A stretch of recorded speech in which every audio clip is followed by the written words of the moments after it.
ભાજપના સાંસદ ધવલ પટેલ ફરી એકવાર આક્રમક નિવેદન તેમણે આપ્યું છે અને ચૈતર વસાવા અને અનંત પટેલ સામે પ્રહારો કર્યા છે। તેમણે ચૈતર વસાવા અને અનંત પટેલને પાર્ટીના બોલતા પોપટ કહ્યા છે અને બંને નેતાઓને ઠગ કહ્યા છે। શું છે આ સમગ્ર મામલો, વાત કરીશું આ વિડીયોમાં। વૈષ્ણવજન તો તેને કહીએ જે પીડ પરાઈ જાનાને રે। નમસ્કાર, નવજીવન ન્યૂઝમાં આપનું સ્વાગત છે। હું છું જયંત દાફડા। ડેડિયાપાડાના ધારાસભ્ય ચૈતર વસાવા આદિવાસી વિસ્તારોમાં જઈ અને સભાઓ ગજવી રહ્યા છે અને ભાજપ અને કોંગ્રેસના નેતાઓને તેમના પક્ષમાં સામેલ કરી રહ્યા છે। તેવામાં તાજેતરમાં આનંદ પટેલ દ્વારા પણ જાહેરાત કરવામાં આવી હતી કે આગામી સમયમાં આમ આદમી પાર્ટી અને ભાજપના લોકો છે તે કોંગ્રેસમાં જોડાવાના છે। પરંતુ આ બંને નેતાઓની વાતની વચ્ચે અનંત પટેલ દ્વારા સાંસદ ધવલ પટેલ દ્વારા એક મોટો ખુલાસો કરવામાં આવ્યો હતો અને કહેવામાં આવ્યું હતું કે ધારાસભ્ય અનંત પટેલ જ આમ આદમી પાર્ટીમાં જોડાવાના છે અને તેને લઈને રાજકારણમાં ખળભળાટ મચ્યો હતો। તેવામાં ફરી એકવાર સાંસદ ધવલ પટેલે ચૈતર વસાવા અને અનંત પટેલ ઉપર નિશાન સાધ્યું હતું અને બંને નેતાઓને પાર્ટીના બોલતા પોપટ કહ્યા હતા, સાથે જ બંને નેતાઓને ઠગ પણ કહ્યા હતા। તેમણે ચૈતર વસાવા વિશે કહ્યું કે તેમણે આ અંબાજીથી ઉમરગામ સુધી સભા કરી રહ્યા છે અને લોકોને ગુમરાહ કરવાનું કામ કરી રહ્યા છે અને તેમણે જે પ્રકારે આક્ષેપ કરી રહ્યા છે કે જે પ્રોજેક્ટ આવશે અને આદિવાસી લોકોને વિસ્થાપિત થવું પડશે, તો તેવા કોઈ પણ પ્રકારના પ્રોજેક્ટ નથી આવવાના જેના કારણે આદિવાસી લોકોનું નુકસાન થવાનું હોય અને માત્ર ને માત્ર ચૈતર વસાવા દ્વારા લોકોને ભ્રમિત કરવાનું કામ કરવામાં આવતું હોવાનો સાંસદ ધવલ પટેલ દ્વારા આક્ષેપ કરવામાં આવ્યો છે। પહેલા તો શું કહી રહ્યા છે સાંસદ ધવલ પટેલ, તેમને સાંભળીએ। આ પ્રોજેક્ટ આવશે તો પછી તમને વિસ્થાપિત કરી દેશે। અહીંયા 5 કિલોમીટર પોળી નેડ આવશે, તમને વિસ્થાપિત કરીને કચ્છ મોકલી આપશે। અહીંયાથી રેલવેની ગુડ્સ લાઈન આવશે, તમને કચ્છ મોકલી આપશે। એવા અનગણિત ઉમરગામથી અંબાજી આપણા આદિવાસી સમાજને ગેરમાર્ગે દોરવાનું કાવતરો ચાલી રહ્યું છે। એમાં કોઈ પણ જાતનો કાવતરામાં આવતા નહીં। કોઈ પણ આદિવાસી સમાજનું અહિત અમે થવા દેવા નથી। આવા કોઈ પણ પ્રોજેક્ટ પણ આવવાના નથી અને કોઈનું પણ સ્થળાંતર અમે થવા દેવાના નથી, એ ગેરંટી તમને આપીએ છીએ। પણ આ જે દિલ્હીથી ઠગ પાર્ટી આવી છે, અમને એના એજન્ટ બધા અહીંયા આદિવાસી મસીહા બનીને ફરે છે। ઉમરગામથી અંબાજી દરેક જગ્યા જઈને આદિવાસીઓને ચડાવે છે।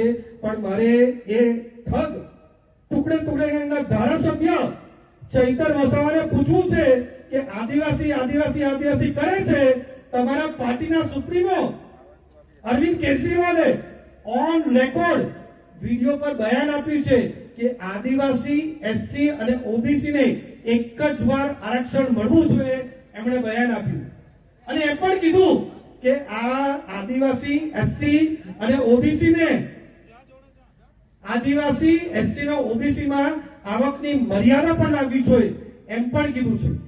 પાછું તમને કહું છું, અરવિંદ કેજરીવાલે ઓન રેકોર્ડ એમ કીધું કે આદિવાસી, એસસી અને ઓબીસી ને એક જ વાર આરક્ષણ મળવું જોઈએ અને એમાં પણ આવક મર્યાદા લગાવવી જોઈએ। એટલે આપણા આદિવાસીઓના આ આમ આદમી પાર્ટીના સુપ્રીમો અરવિંદ કેજરીવાલ કેટલા ખિલાફ છે એ ખબર પડે।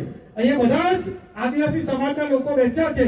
તમને પૂછવું છે કે આપણા આદિવાસી સમાજને એક જ વાર આરક્ષણ મળવું છે કે હંમેશા મળવું જોઈએ? એક જ વાર મળવું છે કે હંમેશા? બધા જોરથી બોલજો। તો આ અરવિંદ કેજરીવાલ તો કહે છે એક જ વાર મળવું જોઈએ અને એમના ઠગ ધારાસભ્ય ટુકડે ટુકડે એમના ધારાસભ્ય પણ કહે છે, એમને અનુકરણ કરે છે।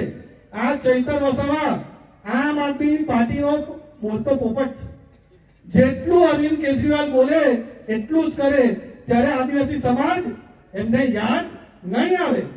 બીજો કિસ્સો, આમ આદમી પાર્ટીના રાજ્યસભાના સાંસદ રાઘવ ચડ્ડા, એને એક ઇન્ટરવ્યુમાં એમ કહ્યું કે કોઈ પણ ખરાબ ઓફિસર હોય ને સચિવાલયમાં, કેન્દ્રમાં કે રાજ્યમાં, એને આદિવાસી વિભાગમાં ટ્રાન્સફર કરી દેવું। પાછું કેવું છું, એમ કહે છે કે કોઈ પણ ખરાબ અધિકારીઓ હોય તેને આદિજાતિ મંત્રાલયમાં ટ્રાન્સફર કરી દેવું। એટલે આદિજાતિ મંત્રાલયમાં ખરાબ અધિકારીઓ હોય એમાં આદિજાતિ મંત્રાલયનું આદિજાતિ લોકોનું સારો વિકાસ નહીં થાય એ માનસિકતા દર્શાવે છે કે આદિવાસીઓનો આ કેટલા વિરોધી છે એ બતાવે છે. ત્રીજો દાખલો આપું. હમણાં મુંડાજીમાં આટલા આદિવાસીઓ લોકોની કરોડો લોકોની આસ્થા છે. આપણે દરેક જગ્યા ભગવાન બિરસા મુંડાજીની પૂજા કરીએ છીએ, ભગવાન બિરસા મુંડાજીની મૂર્તિ લગાડીએ છીએ. ત્યારે 2024માં જાન્યુઆરીમાં જ્યારે દિલ્હીમાં આમ આદમી પાર્ટીની સરકાર હતી અને ત્યાં આદિવાસી લોકોએ ભગવાન બિરસા મુંડાજીનું સ્ટેચ્યુ લગાડ્યું, તો આમ આદમી પાર્ટીના કાર્યકર્તાઓ અને આમ આદમી પાર્ટીના નેતાઓએ એક જ દિવસમાં ભગવાન બિરસા મુંડાજીનું સ્ટેચ્યુ પણ હટાવી દીધું. આ બતાવે છે કે આ ચૈતર વસાવા જે આદિવાસી કરે છે એમની પાર્ટી જ કેટલા આદિવાસી વિરોધી છે. અને એટલું જ નહીં, બીજા એક ઠગ ધારાસભ્ય બાજુની વિધાનસભામાં છે વાંસદામાં, એ પણ આદિવાસી કરે છે. એમણે પણ જ્યારે રાષ્ટ્રપતિની ચૂંટણી હતી ત્યારે આદિવાસી રાષ્ટ્રપતિના વિરુદ્ધ વોટ કરવાનું કામ આ વાંસદાના ઠગ ધારાસભ્યએ ત્યારે એમણે કર્યું હતું. અને રાહુલ ગાંધી જ્યારે અમેરિકા ગયા ત્યારે એમણે એમ કહ્યું કે અમારી સરકાર આવશે તો અમે ST, SC અને OBC નું આરક્ષણ કાઢી લેશું, એવું બયાન એમણે આપ્યું. આ મેં 4 વાર લલકાર આપી કે ભાઈ તું બહુ આદિવાસી કરે છે, તો એક વાર તો તારા રાહુલ ગાંધી વિરુદ્ધ બોલીને બતાવ કે કોઈની પણ સરકાર આવે પણ આદિવાસી સમાજનું આરક્ષણ નહીં લેશે. એમણે એક પણ વાર હિંમત નહીં કરી. એ પણ બતાવે છે કે એ ભાઈ પણ કોંગ્રેસના પાર્ટીના પોપટ છે. જેટલું કોંગ્રેસ બોલે એટલું જ કરે. અને હમણાં પૂરી તૈયારી કરે છે કે વાંસદામાં જે રીતનો માહોલ બન્યા છે 100% ભારતીય જનતા પાર્ટી જીતવાની છે અને એમની પાર્ટી પણ એમને કોઈ ગણતી નથી. એટલે આમ આદમી પાર્ટીમાં કુદાકડો મારવાની પૂરી તૈયારી આ વાંસદાના ઠગ ધારાસભ્ય પણ કરી રહ્યા છે.